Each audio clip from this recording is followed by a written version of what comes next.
Clarifications? Ms. Sylvia Lim.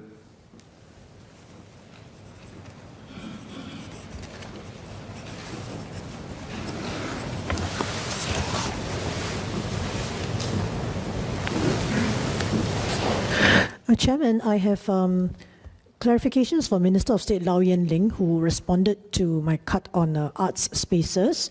The first clarification is whether the government actually agrees that there is value in arts centers being managed by artists rather than all being government-run, as these would add to the richness of the ecosystem and also make the arts authentic and sustainable. That's the first question, whether the government sees value in centers being managed by artists rather than the government all the time. Second clarification is she mentioned that there were many dialogues between the arts community and the Arts Council, and the principle that arts venues needed to be as accessible to as many practitioners as possible. I think everyone agrees about that. My question is, does she not agree that there's actually no reason why a center managed by artists cannot also accommodate many users in that sense? It doesn't have to be something managed by the NAC, and in fact, the current concern and dismay about the status of the substation is a case in point, because many budding artists actually got their first breaks or were incubated in this artist-managed space called substation. My final clarification is regarding the consultation between the government and the arts community. I mean, we have received, some of us have received feedback that although there were sessions indeed, but the feeling was that decisions had already been made regarding certain spaces, that there wasn't advance information about what would happen. So I'd like to ask whether the government would actually look into assessing whether the current dialogue formats can be improved so as to convince, I suppose, the arts community that their concerns are being taken seriously and that the government is coming with an open mind to these discussions.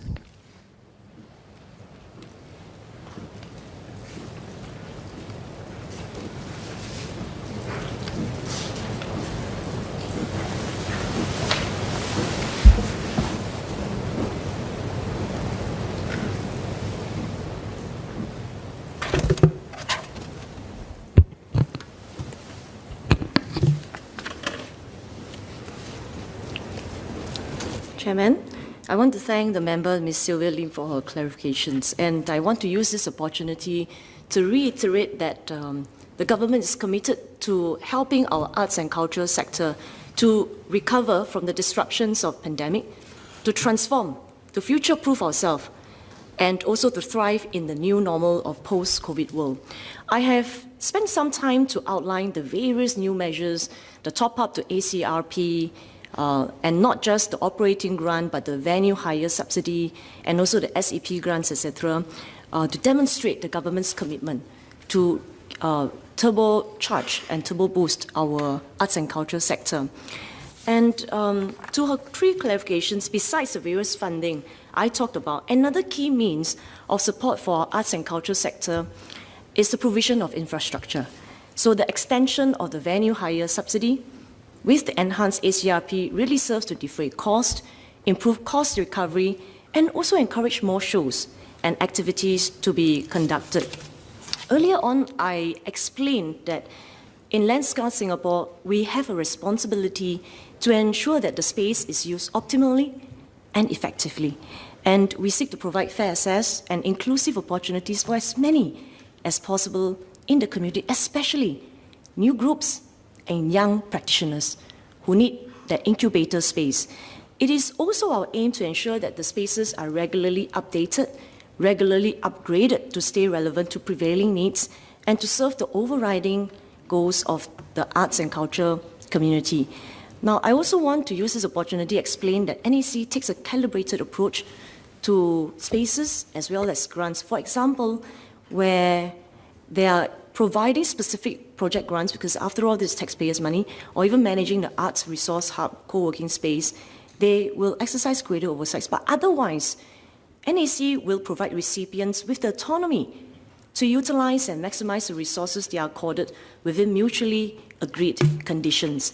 And allow me to use this opportunity to update some numbers. Over the years, our total GFA for the arts have grown steadily to 88,000 square meter in year 2020.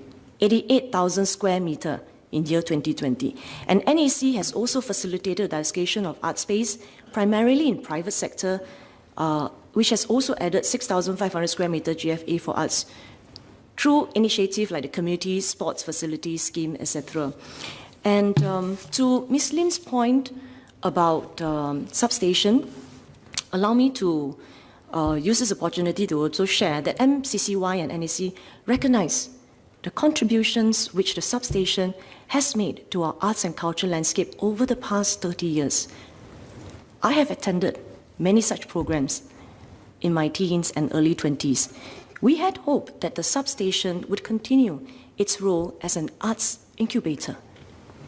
Since 2017, NAC has proactively engaged the board, the substation, and offered support in various ways and different permutations and scenarios.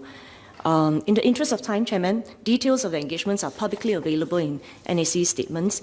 I want to reiterate, it has always been the intent of MCCY and NAC for number 45 Armenia Street to remain an inclusive, multidisciplinary art space, a safe space for artistic experimentation.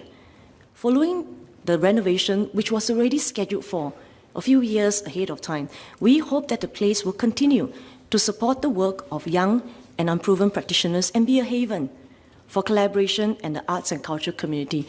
And I want to reassure everyone in this House that MCCY, NAC, and the staff will continue to involve and consult our various stakeholders, whether in administering grants or even supporting our community with infrastructure and space. And that is why Minister Edwin Tong and myself in our earlier speeches mentioned that the SEP grant and the Business Transformation Grant will be rolled out by June, because we don't want to rush the process. We want to use these few months to conduct focus group discussions with the various stakeholders, freelancers, arts and culture organizations, etc., to take in the view to scope up the various grants. And we will also similarly take the same consultation approach with regards to infrastructure and art space. Thank you. Mr. Sito Ipin.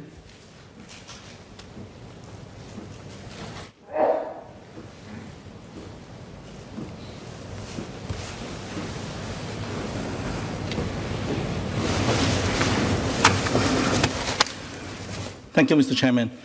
Just to pick up on the point by the Honourable Member, Ms. Sylvia Lim, I actually took a walk down to 45 Armenia Street yesterday, just to understand the situation better.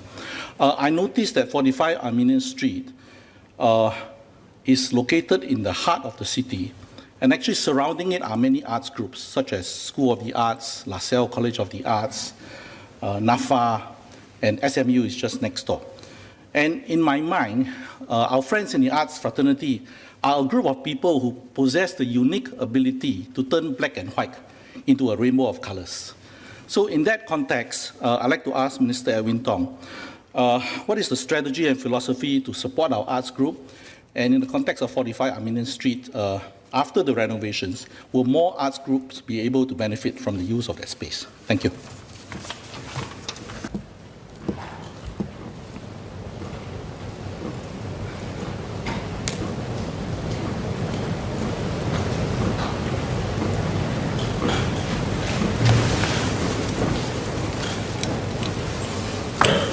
Thank you, Mr. Chairman. Sir, the answer is yes. The intention behind this renovation of 45 Armenian Street is precisely to allow more newer, emerging, younger arts groups to come and share the space. This discussion with substation started more than 2 years ago. They were aware that the space was to be renovated, having been in the premises for the past 30 years as a major company, and they were aware also that interim spaces were offered, such as Goodman Arts Centre, for the 2 years that substation would be renovated, and additional financial support would also be given to substation whilst they spent 2 years away from Armenian Street. In the period of time that we've looked at in the last couple of years, at the very minimum, the majority of users or usage of substation was not by substation, was by third-party users. So taking that into account, amongst others, the view was taken that it'll be better served, the arts community will be better served if substation post-renovation would return as a multi-tenanted option. And users such as substation was in fact invited back. They would be part of the multi-tenants and they would have access to all of the renovated facilities. So that was the thinking behind Armenian Street. In relation to the various models that I think Ms. Lim also spoke about earlier, there are many which are run by arts companies. TheatreWorks, for instance, is one. Objectives is another.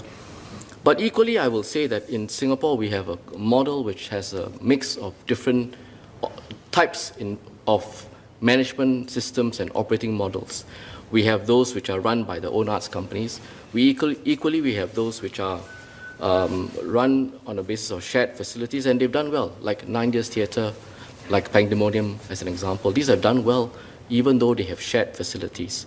And in the context of looking at how we rationalize the space, my colleague M.O.S. Low had spoken earlier, the objective is to ensure that spaces remain available for experimentation, for incubation, for community users, and ultimately have a safe space for artists to continue to express themselves. That's the overarching objective. Thank you, sir.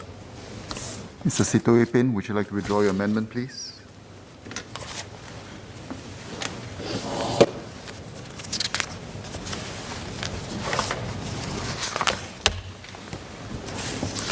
Mr. Chairman, I thank all members for their COS cards. I also like to thank the MCCY team for their great effort and responses. With that, Mr. Chairman, I beg leave to withdraw my amendment. Thank you. Is the honourable member given leave to withdraw the amendment? I think leave of the majority is given. The amendment is withdrawn. The question is that the sum of $1,913,946,600 for head X stand part of the main estimates. As many as of the opinion say aye. Aye. To the contrary, say no. I think the ayes have it. The ayes have it. The question is that the sum of $358,270,500 for head X stand part of the development estimates. As many as of the opinion say aye. Aye. To the contrary, say no. I think the ayes have it. The ayes have it.